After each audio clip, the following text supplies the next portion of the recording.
আবার তার সাথে একটুখানি মনটা খারাপও হয়ে গেল।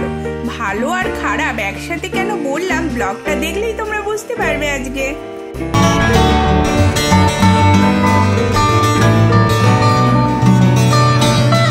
Hello everyone, good morning. কেমন আছো তোমরা সবাই? আই হোপ তোমরা সবাই খুব ভালো আছো, সুস্থ আছো। আমরাও ভালো আছি। সকাল সকাল এখন বাজে প্রায় 8টা মতো। তোমাদেরকে সাথে নিয়ে ব্লগটা এখন থেকে স্টার্ট করছি। সকাল সকাল বিছানাটা গুছিয়ে নেওয়ার পরই কিন্তু খাবারের তোড়জোড় শুরু হয়ে গেছে। বড়মশাই বেরিয়েছিল বাজারে, তাই ও একটা কিনে এনেছে এই চিকেন ওয়াপ। আর তার সাথে তো এখানে বাড়িতে থাকলে সিকিমি যেহেতু তেলে ভাজা একদম খাওয়া হয় না মুড়ি দিয়ে, তাই বাড়ি এলেই কিন্তু এই চপ সিঙ্গারা তেলে ভাজা দিয়ে মুড়ি সকাল সকাল খাওয়াই হয়। আবার খাবার দাবারে চলে এসেছি। ফুলকপি দিয়ে মাছের ঝোল, মাছ ভাজা, করলা আলু ভাজা, আবার তার সাথে রয়েছে চিকেন। মানে এত কিছু কখন, এটা তো বুঝতেই পারছো দেখে এটা দুপুরের খাবার। সাথে আবার ডাল হয়েছিল আর তার সাথে একটুখানি পালং শাকের চচ্চড়ি। এই শীতকালে পালং শাক খেতে তো আমার ভীষণ ভালো লাগে।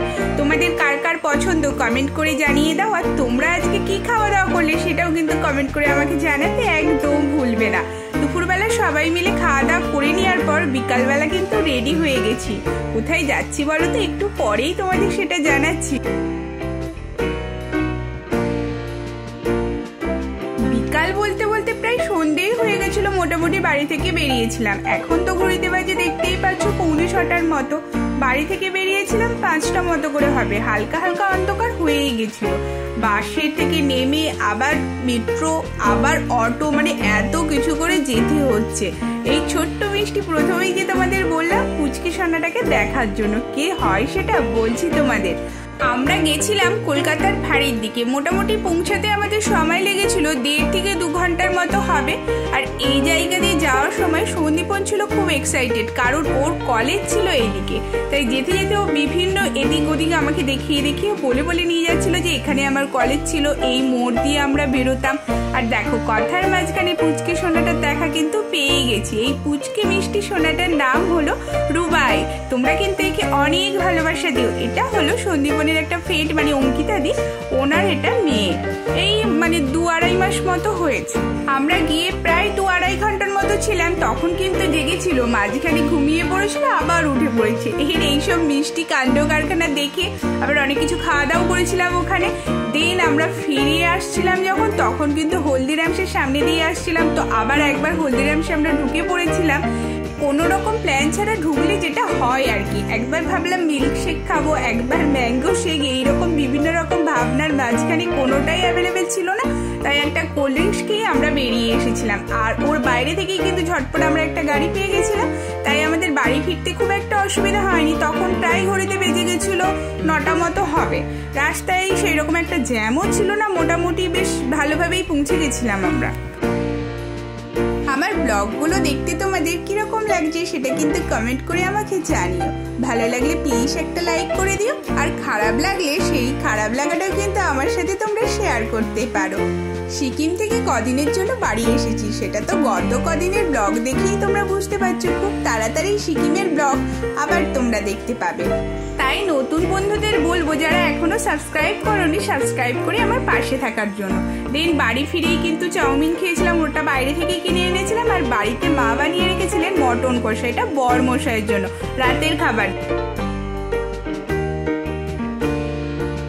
প্রথমে যে মন ভালো আর মন খারাপের কথা তোমাদের বলেছিলাম, মন ভালোটা তো তোমরা আগে দেখেই নিলে। ওই মিষ্টি পুচকি সোনাটাকে দেখতে গেছিলাম, মনটা সত্যিই ও খুব ভালো করে দিয়েছিল। আর মন খারাপের কারণটা কিন্তু তোমাদের এইবার বলবো। প্রায় আমরা সিকিম থেকে এসেছি অনেক দিনই হলো। এইবার তো সিকিম আবার ফেরার পালা না।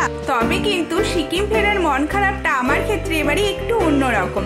তো সকাল সকাল উঠেই নেক্সট দিন কিন্তু বিছানাটা গুছিয়ে নিলাম দেখতে পেলে। আর সকাল বেলায় কিন্তু আজকে আর তেলে ভাজা আনেনি, ও এনেছে কোয়ার্টার পাউরুটি। এখানে এলেই তো কোয়ার্টার পাউরুটিটা খাই। এর আগের বারে যখন শ্বশুরবাড়ি এসেছিলাম সিকিম থেকে তোমাদের সাথে শেয়ার করেছিলাম। ও কিন্তু এই কোয়ার্টার পাউরুটি খেতে ভীষণ ভালোবাসে। আর সিকিমে তো এই কোয়ার্টার পাউরুটি পাওয়াই যায় না, তাই এখানে এলে ঘুরিয়ে ফিরে এইরকমই খাওয়া দাওয়া করে। কোথাও ঘুরতে গেলে কি হয় বলো তো, সব থেকে বড় প্রবলেম হচ্ছে এত জামা কাপড় পরে, আর তার উপরে যখন শীতকাল তো আর কথাই নেই, আরো অনেক জামা কাপড়। তাই ঘুরে বেরিয়ে আসার পর কাজটাও কিন্তু একটু বেশিই বেড়ে যায়।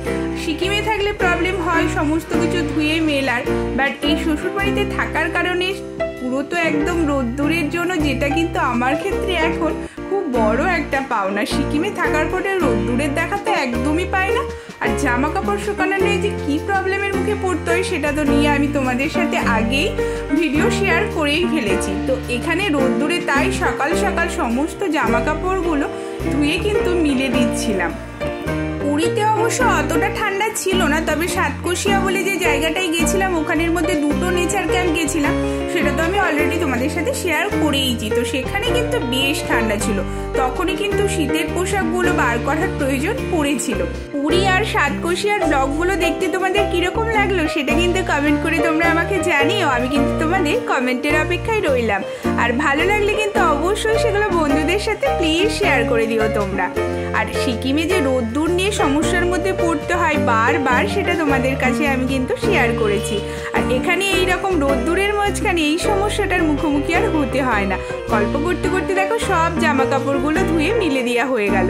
দিন দুপুরবেলার খাবার দাওয়ার জন্য আজকে কি হয়েছে সেটা তোমাদের বলে দিই। আজকে হয়েছে আমাদের নিরামিষ, করলা আলু ভাজা, বাঁধাকপির তরকারি, আলু পোস্ত আর মুগের ডাল, তার সাথে কিন্তু বাটি ভর্তি চানাচুর। ভাত দিয়ে চানাচুর কে কে খাও কমেন্ট করে কিন্তু অবশ্যই জানাবে। আর আলু পোস্তটা বানিয়েছিলেন শাশুড়ি মা। তো সিকিম থেকে বাড়ি এলে শাশুড়ি মা একবার হলেও আলু পোস্ত বানান। আর সন্দীপন আজকে সিকিমে চলে যাচ্ছে, আমি থাকছি, মনটা কিন্তু এই জন্যই খারাপ বলছিলাম। তো টাটা আজকের মতো।